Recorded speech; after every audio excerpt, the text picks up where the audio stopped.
The young soldier was part of the baby bottle conscription. The boys called up when there were no more men, young or old, to fight the war.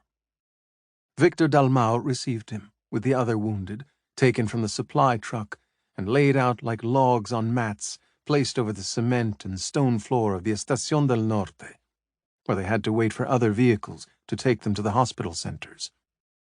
The boy lay motionless, with the calm look of someone who has seen the angels and now fears nothing. There was no telling how many days he had spent being shifted from one stretcher to another, one field hospital to another, one ambulance to another, before reaching Catalonia on this particular train.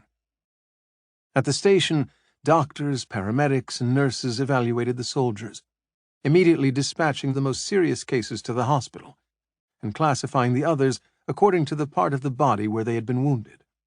Group A, arms. Group B, legs. Group C, head, and so on. They were then transferred to the corresponding center with labels around their necks. The wounded arrived by the hundreds, and each diagnosis and decision had to be made in no more than a few minutes. But the chaos and confusion were misleading, for no one was left unattended, no one was left behind. Those in need of surgery were sent to the old Sant'Andreu building in Manresa. Those requiring treatment were dispatched to other centers. The remainder were left where they were, since nothing could be done to save them.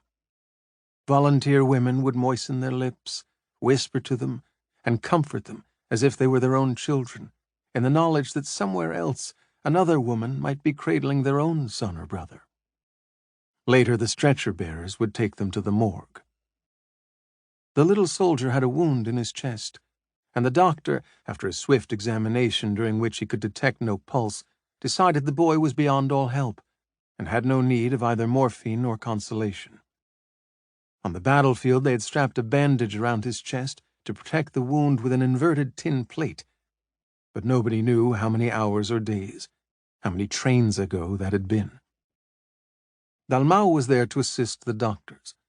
Although it was his duty to leave the boy and attend to the next case, he thought that if the youngster had survived the shock, the hemorrhaging, and the journey to reach this station platform, he must really want to live, and so it would be a shame to surrender him to death now. Carefully removing the bandages, he saw to his amazement that the wound was still open and was as clean as if it had been painted onto his chest. He couldn't understand how the bullet had shattered the ribs and part of the sternum, and yet had left the heart intact.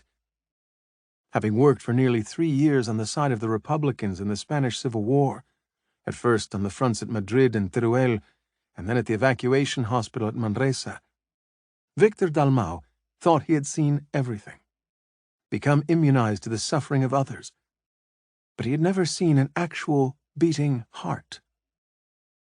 Fascinated, he watched the final, increasingly slow and sporadic pulsation until it ceased completely, and the little soldier finally passed away without a sigh.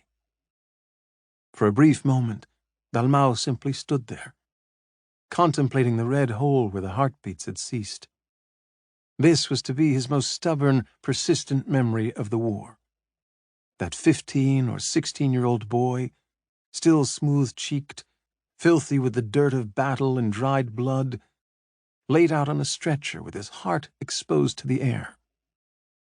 Victor was never able to explain to himself why he inserted 3 fingers of his right hand into the gaping wound, gently grasped the organ, and squeezed it rhythmically several times, quite calmly and naturally. For how long he couldn't remember. Perhaps 30 seconds, or perhaps an eternity. Suddenly he felt the heart coming back to life between his fingers, first with an almost imperceptible tremor, soon with a strong, regular beat. "If I hadn't seen it with my own eyes, I never would have believed it," said one of the doctors who had approached without Dalmau noticing. He called over 2 stretcher-bearers, ordering them to rush the wounded youth to the hospital. This was a special case. "Where did you learn that?" he asked Dalmau, as soon as the men had lifted the little soldier onto the stretcher. The boy's face was still ashen, but he had a pulse. Victor Dalmau, a man of few words, told the doctor that he had managed to complete 3 years of medical studies in Barcelona before leaving for the front as an auxiliary.